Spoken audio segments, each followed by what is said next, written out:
Our spirit team is comprised of many, and you can have anywhere between 20, 30, 40, 50, or up to 100 or 200. And that our spirit team can consist of everything from archangels to ascended masters to our guardian angels to spirit guides or animal spirits, as well as loved ones on the other side. And I'll take a quick moment to just give you a little bit of information about each of those. Welcome to The Reluctant Medium, where we cover the gamut of out there conversations. With an open mind and a curious heart, we want to talk about it all. From psychic phenomena and energy medicine to beings from other star systems and out-of-body experiences. You'll find a great balance between grounded science-backed topics and others that science hasn't quite caught up to yet. I'm your host, Dr. Maria Rothenberger, a psychotherapist by trade and a reluctant spirit baby communicator. And hey, even though I'm a medium, I'm not buying everything folks are selling. I just have a voracious appetite to know more about what I call the world of the weird. Join us on your favorite podcast platform or watch on YouTube at The Reluctant Medium. I'll see you there. Hey, welcome everyone to The Reluctant Medium. I am without words for today's guest. This is Nichole Bigley today, who is a wealth of information. And we are taking it back to the basics today, though, for folks, because this is a topic that I've actually had folks ask me about, and it comes up a lot in spirit baby mediumship.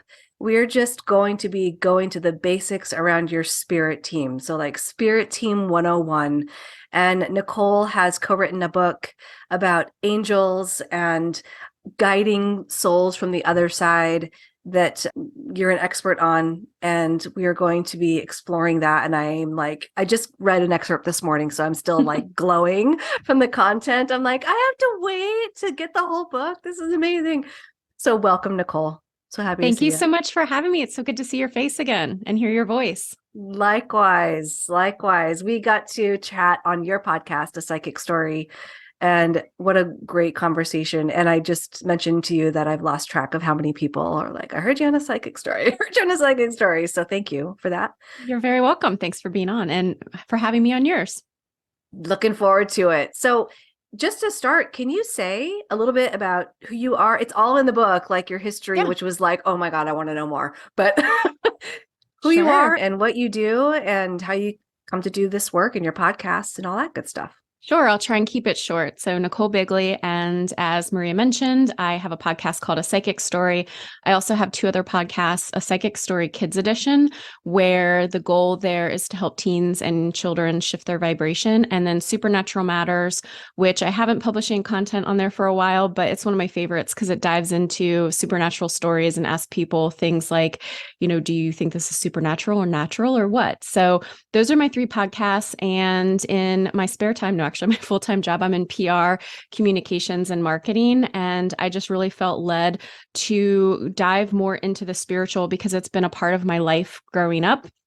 And I just felt like I kind of veered off path a little bit about 4 years ago.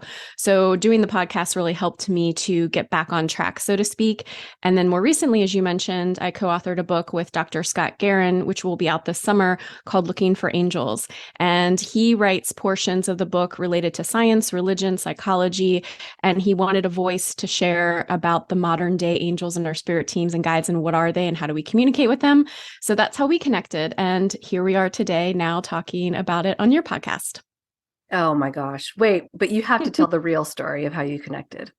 Like the real story. Oh, you want me? Okay. So yeah. Yes. So I was preparing for an intuitive session for someone who had booked a reading with me. And I'm sure you have your own practice and routine and what it entails, I should say.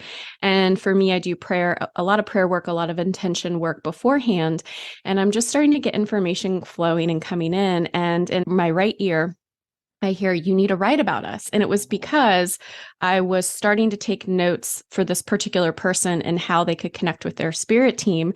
And I laughed, but it was an annoying laugh because I said, What do you mean? Just like I said, the top half of this, I have 3 podcasts. I am, have a full-time job. I'm doing sessions with people. What do you mean? Like, when am I going to have time to write it? And so I was also starting to work on my energetic boundaries and setting those both with people and spirit. And so I said, okay, I hear your message. I appreciate it. And I will honor your request if it's in the divine timing. And you provide me with some resources, either someone who's going to help me write it, help me publish it, because I've ghostwritten books, but I've never actually written a book for myself or gone through the process.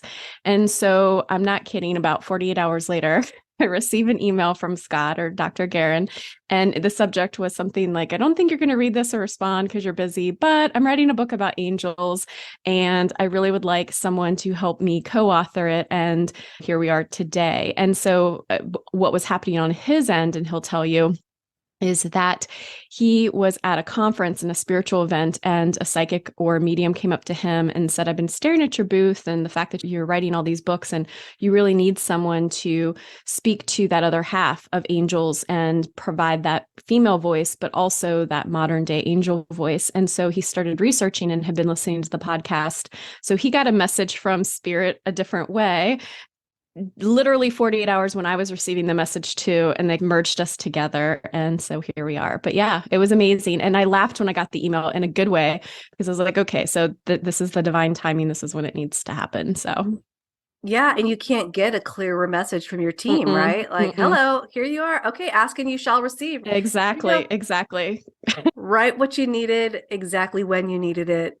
Amazing. Yeah. I just love Yeah. that story. That's why I'm like, no, you have to tell the story, like the real Yes. one. Well, and it was funny because part of it was even said to them, I can write it, but maybe somebody can write it for me. And so he even offered that in the email. He hasn't written it for me. I wrote my own portion, but it was just everything I had outlined and asked for. They just served it up on a platter. So I was very thankful, and am very thankful. It's astounding. I just love that. And it's such a tiny little part, but oh my gosh, it's huge. And it sets this platform for the book itself. Yeah. So I just love And that. what's also amazing about it, because this even happens to me, I'm sure it happens to you, but when I received the message, a couple parts of me thought, is this just my own ego, or is this just my own thought popping in? Even though I clearly heard it coming in my right ear, which is my way of hearing my guides and angels a little bit more. It's more distinguishing that it's from them if I'm hearing it through my right ear.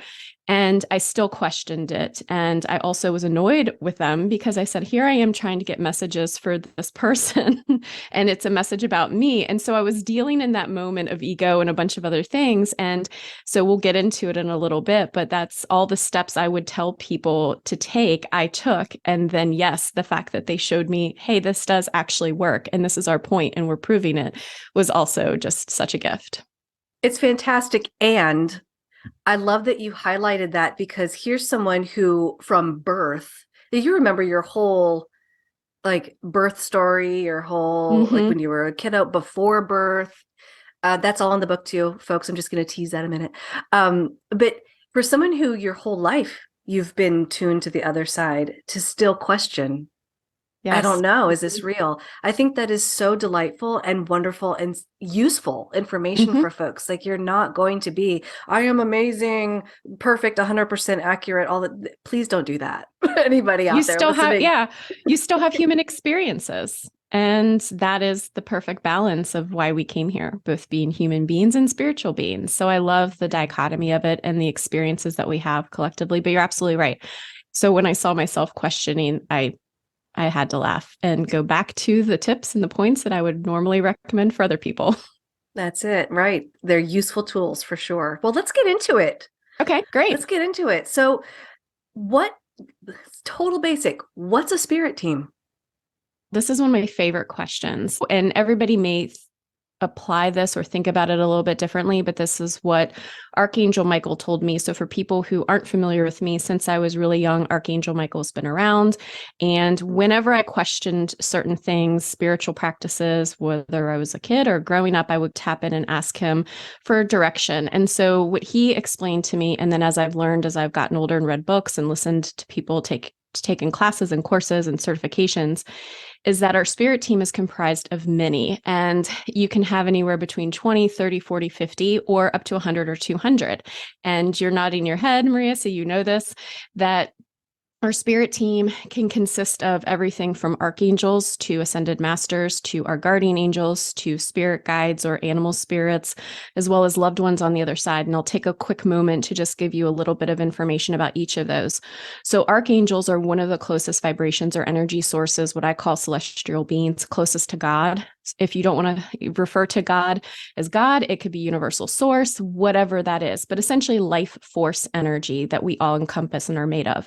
And because they have never incarnated here on earth, they are messengers for us and bridge the gap between our human selves and heaven and allow us to communicate back and forth with that divine. And then our ascended masters are souls who at some point have ascended and gotten to a point. Think of Jesus, Mother Teresa, Gandhi, those types of human beings who've lived and incarnated here on earth or other planets and dimensions. And they've gotten to a point where when they're on the other side, they want to help us. Both archangels and ascended masters need our permission to interact with us because we are beings of free will and choice. We had this whole thing, which I also talk about in the book called Our Spiritual Bill of Rights, but I'm not going to take up the time in this podcast episode to go through that. And then we have our guardian angels. And so this is a little bit of a question mark. People always wonder, all right, I have one guardian angel. Who are they? Or one spirit guide. Who are they? And what Michael told me is that guardian angels are beings that we've contracted with in this lifetime or in other lifetimes. So they've worked with us before. And because it worked out so well and we like them, they're almost kind of our BFFs. We've already said, hey, I'm going to come here as Maria, and these are the things I want to accomplish. And as I'm Maria and this human being and this, can you help guide me and direct me? And so since we've already given them permission, for the most part, they tend to intervene or interact on our behalf a little bit more than the archangels or the ascended masters. And then we have our loved ones from the other side, and they tend to, whether we experience them or they were loved ones previously that we didn't have life experiences with, they tend to show up for reassurance and love, just to remind us. Because they still have ego, I don't refer to them as much as guides, even though I lump them in with our spirit team and our guides, because they can step into that role depending on how deep our bond is. So very high level, that's how they're comprised of. And then there's more to with spirit animals and all of that. But also the way when I see people, how spirit shows me their team is like for you, I can look over on your left shoulder and in my mind's eye, I see archangels right there directly over your shoulder. I see your ascended masters. I see your guardian angel who's right behind you. You have a few. And then I see your loved ones over on your right side here. And that's just a way, that's not for everybody, but that's how they help me distinguish so that when I'm in session, I can share that with people. And the reason that's important is because when you hear, oh my gosh, I may have 200 on my team. What are their names? I don't even know all of mine and the names, because it doesn't really matter as much as who's stepping forward in the moment that we need it. So if we need more protection, if we need more confidence, if we need more overall spiritual understanding and direction, certain ones who have certain roles and or expertise, as I like to call it, may step forward. So hopefully that helps. That does help. Oh gosh, so much that you said there. I'm like, I need to ask about that. I need to ask about that. Sure. Well, I will stop and let you ask the questions then, but I wanted to get that out because that kind of helps give a summary for the most part. This is really helpful because, okay, let me just say, when I'm running a spirit baby session, I'm just the medium, right? So I get information and I just say what's coming through. I don't really know what this is all coming through and so, or coming from, or why, or all of that. So the fact that you are saying some of these things that has come through in a spirit baby session for me is like, oh, that's why. Okay. The first question, when you said the ascended masters and archangels cannot come into our lives without an invitation, like they can't intervene, that was so validating, I suppose, for me.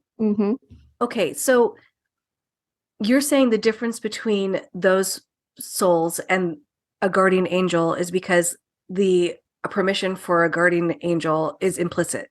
Is that right? Yes. Okay.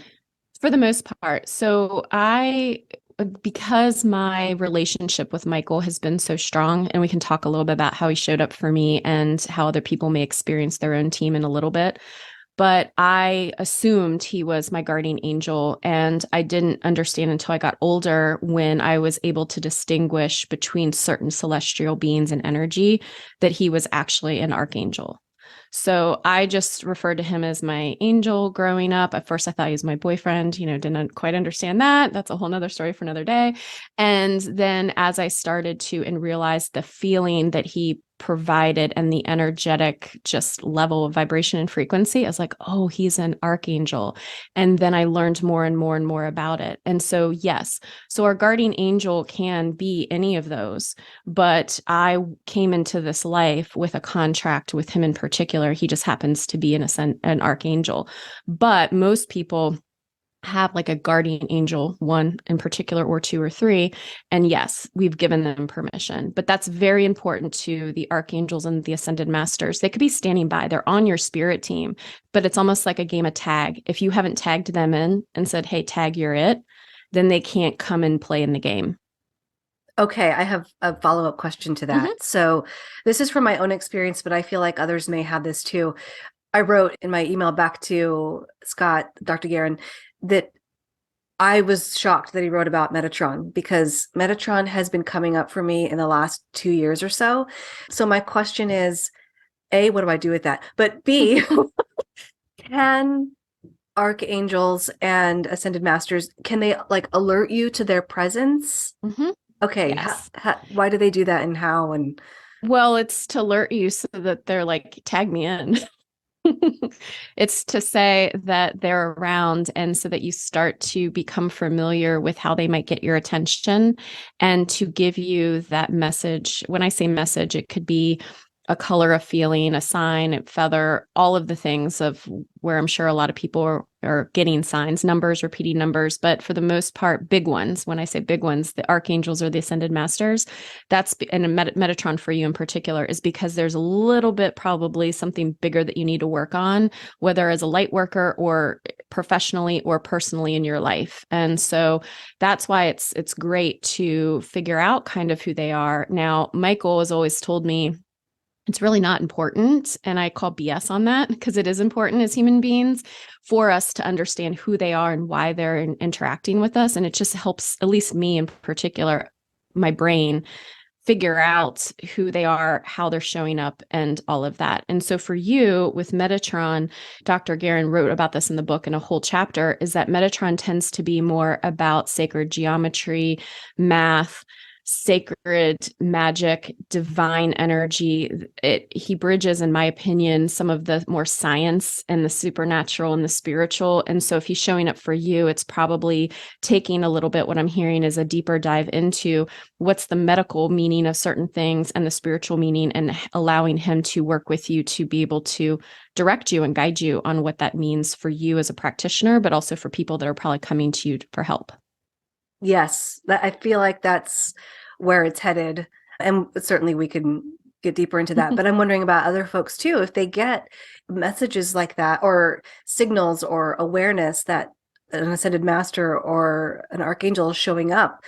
What do they do? What are the practical things? Like I did research on Metatron and that kind of thing. Is that just what you recommend? Look up what that person means, or that symbol means, or well, I think there's a couple different things. So let's go back. Maybe we use Mary as an example, because she just popped in my head. So obviously she's probably around you, and the work you do and the clients that come to you for the whole reason of spirit baby work, and that she is the saint and ascended master that helps with mothers, children, and all of that. So she popped in my head. So let's use her as an example. Let's say you get dreams about her, or somebody passes a card on and Mother Mary or Blessed Mother is there.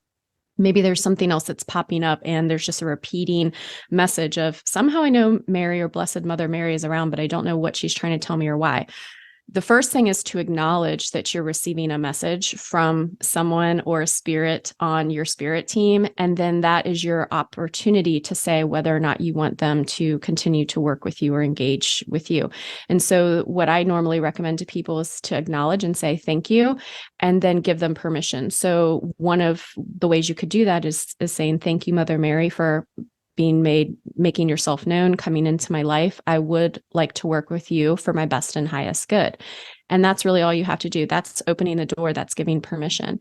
And then depending on then the next steps or the phase of connecting, which we can get into, it's asking for maybe additional signs or information that you can receive. So the next step that I usually say is, I would like to receive messages that are clear and succinct. that are for my best and highest good. I always love to put in clear and succinct, because you can ask for messages and get messages all day long, but if they're not clear, then, and you can't figure out what they mean, then what's the purpose of it really? Yes, exactly. Right. If there's no way to discern, I like to say sometimes a butterfly is just a butterfly. Okay. Yes. Sometimes It's just an FYI message too. It's just like, yes. hi, you can see a butterfly. Yeah. Yeah. Great. Thank you. Well, okay. What would be the reason to invite these souls into your awareness or into serving you? Are there different, I like to say, this angel is popping up for a spirit baby session. This angel is here. They're asking you to like employ them, give them a job. So, but how do people know what angel does what, or what ascended master does what, or is there? That's a great question. I usually always ask people, so let's say you don't know who it is, and that's certainly fine, and you don't have to figure it out. But I always suggest to people to stop and just close your eyes and take a breath and ask yourself, okay, what was I thinking at that moment or about to think? Because sometimes we're on autopilot. Or what am I feeling? And that's usually going to be the answer to your question. So if you've been feeling lost, if you've been feeling sad that there's grief somehow and you're been asking for help, I want to be able to process this. I want to be able to move on. I want to be able to heal. Then that is also given your spirit team permission to step forward and interact with you. And then you're getting a specific team member or 2 or 3 or 4 or 5 that are trying to help you in that moment and what you're going through. And so that's the biggest step, honestly, or in the process, is stopping and asking yourself, what was I thinking or what was I thinking and feeling? And the more you do that, then the more you catch yourself in the moment of what spirit or the universe is trying to engage with you on. Because chances are you've probably even subconsciously been thinking about it, even if you haven't been consciously thinking about it. That makes sense. Okay, thank you. And also, perhaps write it down, because if you're like me, Yes. wait, what was that angel for? I don't remember. Yeah. Yeah. So And so that's why Michael says it's not really as important about the who in the beginning, but the more of you are starting to see signs, starting to receive messages, and starting to understand that there's a deeper connection and a meaning behind it. And then over time, if you are getting a very specific message, like Mary or what Metatron for you, then and then you can look it up and you can figure out, okay, well, why? And then usually chances are there's a reason, you know exactly what it is, because again, you've been asking for it, or there's something deeper within you that you didn't realize necessarily that you needed help or direction or guidance on. yes. Okay. I tend to be stubborn and be like, well, I'm not going to look at no, no, no, no, no. And I think that's why Metatron's showing up. Like, look, this is a practical thing that you can make, you know. So that actually leads me to my next question, going back to the sort of overarching information that you gave about loved ones that have passed. Now, the only reason why I'm doing spirit baby work is because of my grandmother. That's the only reason. But what you said about them still having an ego really struck a chord. And I'd love to expand more on that, because certainly the feeling that I get from my grandmother is some combo of things. Like, yes, she still has her ego, her personality, but there's an opening up or a broadening of who she is from the other side. She's much lighter and higher vibration there. So can you speak to that a little bit more? Yeah, I should clarify. When we go over on the other side, or at least what I remember before I came here, is that I didn't really have any feelings or emotions or ego, I should say, as much as it was just love and a deeper understanding. So if we kind of start with that. So when we go over on the other side, it's not that we officially have ego as much, but we do still have some human attachment to the life that we had before we transitioned and we went over. And so it's with that. And also, we're not as evolved as some of these other beings who have gotten to a level of understanding and knowing. And they, for example, the archangels, because they haven't had human experiences and they've only been associated with the divine, they only know that love. They only know that transcension and vibration and frequency of love. Whereas when we're on the other side and we're still evolving and growing in our spiritual evolution, we can still provide guidance, but it's not necessarily God guidance, if that makes sense. That does make sense and totally goes into my next question was around trusting or being okay with the guidance that you get from loved ones. Are they coming from a higher place, so to speak? Mhm. How does that work? So when you invite a loved one in to, because my grandmother was like, you are going to be doing mediumship work. And I'm like, no, I'm not. Yes, you are. No, I'm not. Yes, you are. So how do I know, or how does anybody know to trust what they're Yeah, what they're giving you? I think that's an excellent question. That's probably why don't do a ton of mediumship work. Not that I can't connect with souls who've crossed over or passed over, but I prefer to stick with, again, the archangels, the angelic beings, because I know if those messages come through, I mean, it's kind of straight down from source. And with our loved ones, they have an understanding similar to God and our angels. Time doesn't exist the same on their end. So they can see us past, present, future. They can see all of the things. So your grandmother was coming in and saying, you're doing this because she knew you were already doing it, because she saw you doing it. And so it's less of a, you do this direction and directive, as much as she's telling you, you're already doing it. I see you. And so for those people who may or may not want to connect with their loved ones, some do, some don't, that's goes back into the permission of, even when I say that prayer, or for myself or for others in session, I always say, first, I call in Archangel Michael, of course, because I work with him. But then I also, for the other person, will say any guides or angels for their best and highest good. And then I say, if they're comfortable with it, their loved ones from the other side for their best and highest good. Because just because I may want to, they may not want to. And so when you say best and highest good in that instance, then you know when a message is coming through for your loved ones, it's going to be for your best and highest good. Now, if you choose to take that answer or the message that they're giving you and actually do something with it, goes back to the free will and choice, because you can say no, just like I was about to say no about writing the book, and then they said, oh, no, no, no, no, no, no. Let me give you some ways to say yes to this. It's very important. Yes, Yeah. yes, Yeah. yes, yes is what they would say. Okay. Exactly. Okay. Oh, that is so helpful.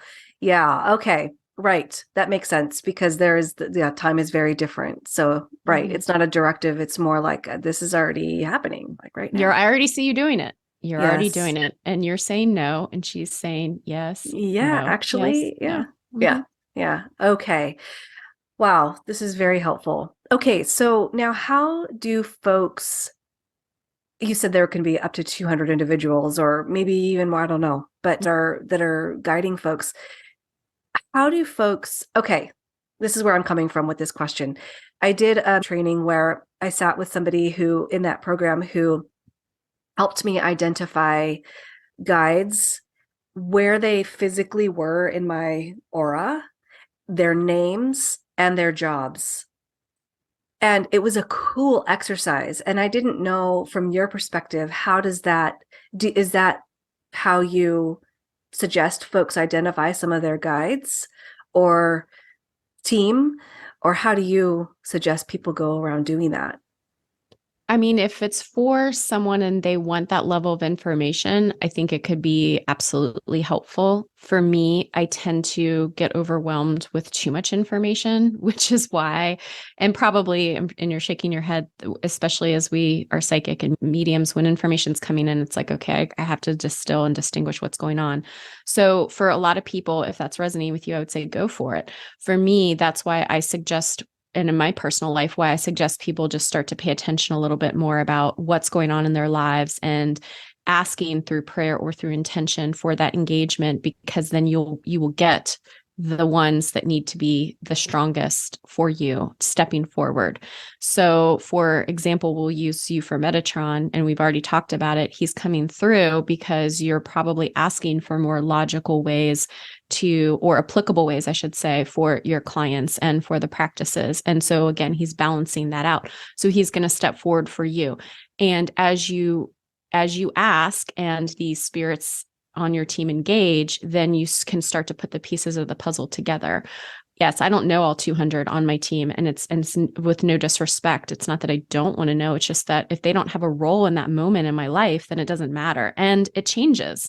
So I can have Archangel Gabriel who works with me quite a bit on communication, and I can feel them stepping in and out of my energetic field pretty frequently because I don't always need to communicate. So Archangel Gabriel isn't always working with me. But if I'm having an impasse or a conflict or writer's block or whatever it is, then Archangel Gabriel is going to be stepping in and helping me, whether I know it or not.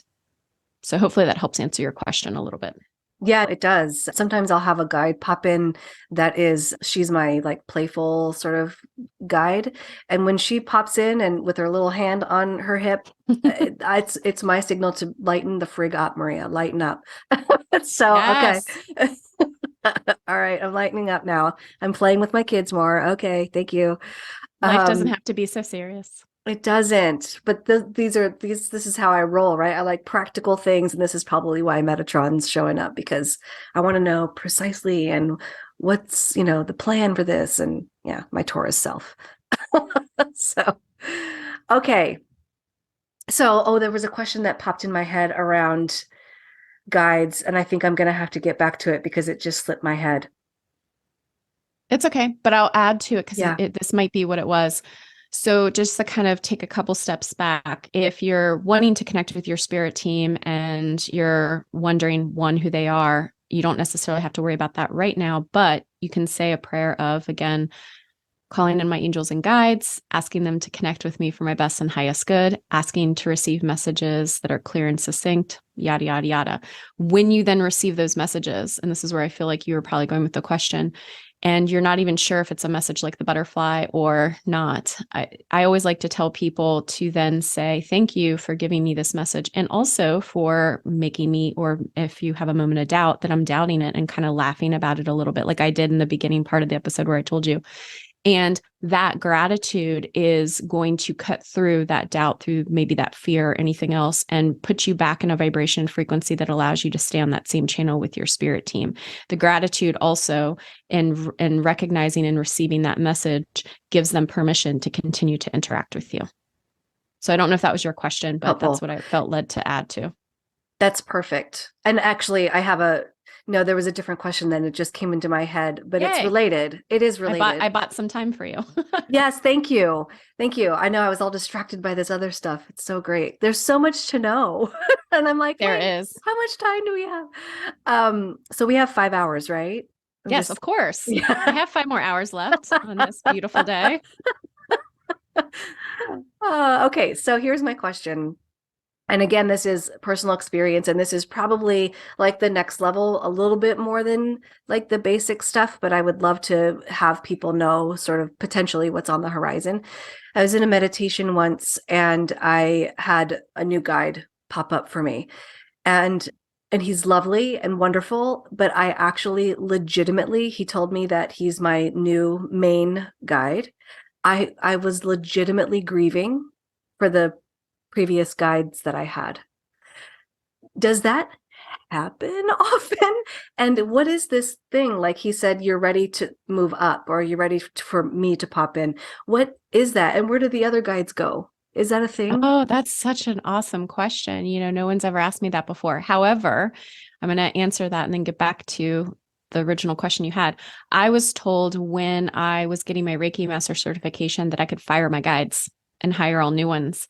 And that was so empowering to me when I heard that. And I thought, because at the time, the person that told me was going through a moment where she's like, I just don't feel like I'm moving forward. And, here's where you can change up and shift your spirit team. And so I've done it before. I've let go certain ones and asked for new ones to come in. So just like we can do that, they can do that. Although they're kind of stuck with us because their job is a little bit more, they'll stick with us. They love us. But what that's telling me, and the information I was getting downloaded when you were talking, is that it's almost as if you are a kid and you have a kindergarten teacher that you love.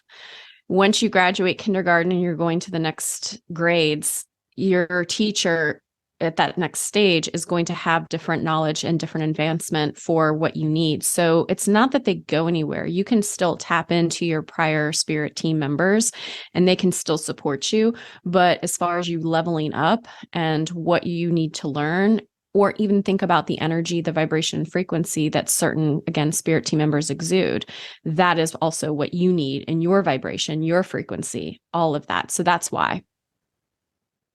All right, that makes sense. But the fact that you were grieving, yes, it's sad. Mm-hmm. I was grieving. I was. But they didn't And go anywhere. You can still call them in, say, get back here. I do say hello every now and Mm-hmm. again. Mm-hmm. Yeah. And okay, so speaking of them, there were two of them that showed up all the time in meditation. And one felt very, and this is, I'm hoping, here's my question. How can folks discern what kind of soul is coming to them? Okay, one of those guides felt very human. Like he had an ego, like he was very human-like, very playful, very fun, Charismatic. very charismatic. Mm-hmm. Yes, good word. That's the energy I was picking up on them. Yeah. Yes. Ah, just love him so much. Frank. Love you, Frank. Okay, now the other soul that showed up always with Frank, I didn't know how to describe this soul. They felt quite androgynous. They looked sort of male, like a 17-year-old teenage kid with short blonde hair, but he was always, always, always, and I say he just for the purpose because we have pronouns, they Mm-hmm. were always on top of a white horse. Now, they felt very pure to me. They did not, like Frank was very verbal. Mm-hmm. This other soul, not verbal, gave me messages through telepathy and just emotion.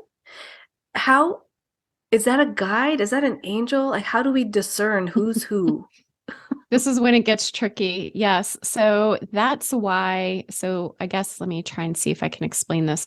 The way you were picking up on your spirit team members was really through energy reading and telepathy, first and foremost. And that's also why it's important to start to ask yourself, what are you thinking? What are you feeling when you receive information or messages, or in your case, through meditation? Because they're going to most often show up very, in some subtle ways, emotionally. So just how you were, and I say emotionally, but you get what I'm saying.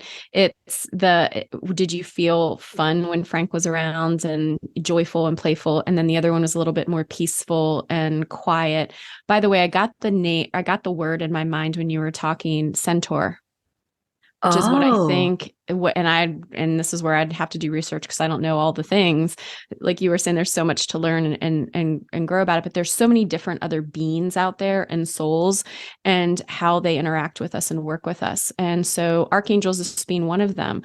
And the reason I call them celestials because they feel angelic, just like ascended masters feel a little bit more human, but with a combination of angel energy because they've again ascended.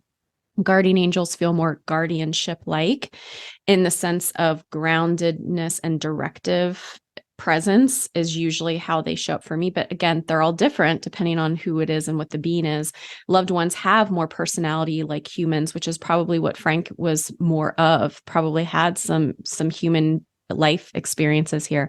But when you were talking about the other and I was tapping in, I almost wanted to ask if they were extraterrestrial because they were feeling different planet like. And they just then used the word centaur as soon as you said the horse, almost to show you that there was a combination of animal and human, or not human energy as much as it was higher being energy. that So, fits.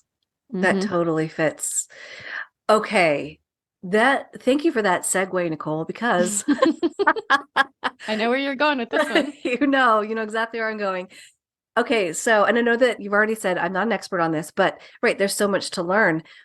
You touched briefly in the book in your little intro about fairies and dragons also being guides and other entities like that. Can you just expand a little bit on that? Because fairies specifically have come up twice now in a spirit baby session, and I don't know what to do with that. I just tell the person, you are very much able to connect with fairies. I felt able to connect with fairies over the last 6 months or so, and read a fantastic book about the different kinds of fairies there are supposedly in existence. I'm still researching, but what do you know of that realm and those Yes. souls? Well, they are a little bit, well, I'm not an expert. They are a little bit near and dear to my heart because when I was younger and little, again, hence the Archangel Michael thing, I felt unicorns and fairies, what I now call elementals, around, but I couldn't see them. So again, similar to kind of Michael. And I always was wondering and would ask the question, are they here on Earth and it's just a different dimension and we can't see them, or what's going on? And over time, the connection with unicorns, or maybe it was just me trying to be an imaginative child and hoping against hope that unicorns existed, although I'm told that they do, is that the fairy energy or elemental is really angels for Earth or for Mother Gaia, for their nature spirits. So the trees, earth, wind, all of the elementals, fire, water, they exist to protect and to guide, just as if angels and archangels exist to protect and guide for us, for our human souls, or I should say human souls, our human beings and our spiritual souls. And so there's literally different levels of all of these celestial beings and energetic beings and different kind of planes and dimensions. And so when I was younger, I believed in them so much but couldn't see them. I actually at one point would take one of those old school tape recorders and go in my grandmother's garden and talk to them and then press play and then say, okay, I'm not recording you, but whatever. And and I would walk away.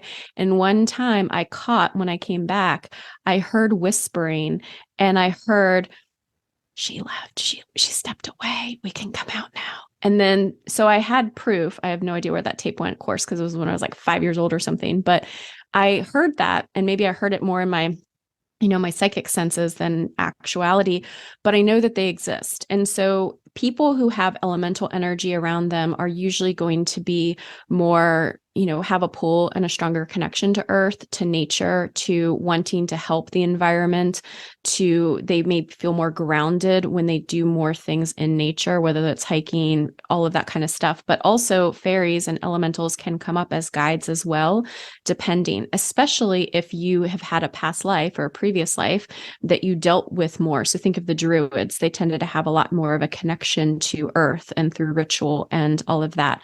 So there's a whole plethora of things. That's why I say I'm not an expert, because I haven't taken part of my life to dive into it, but my understanding is that.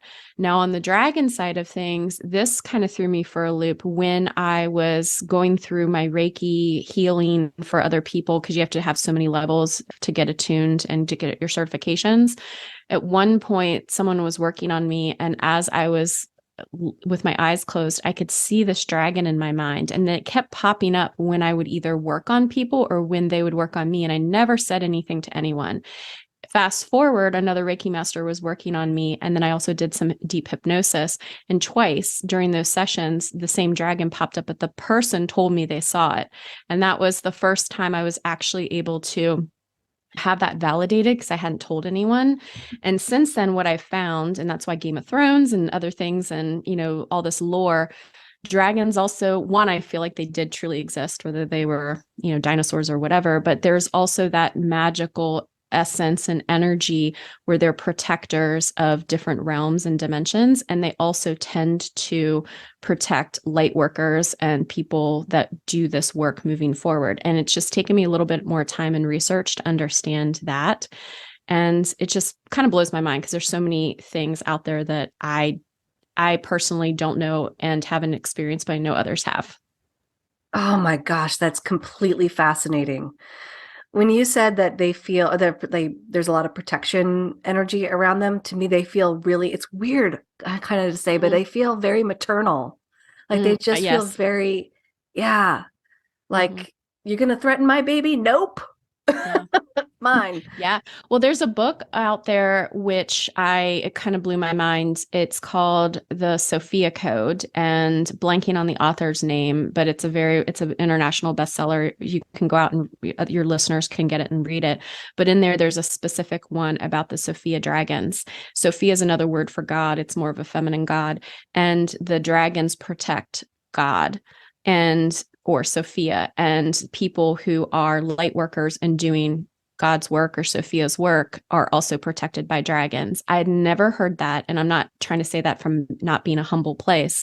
But when I read that, it really resonated, because I thought, okay, we hear about our guardian angels, about archangels and everything else. And there's even more types of angels than archangels. But I say all that because there's so much out there to help, like you said, maternal, to protect us, to guide us, that we just haven't even scratched the surface on.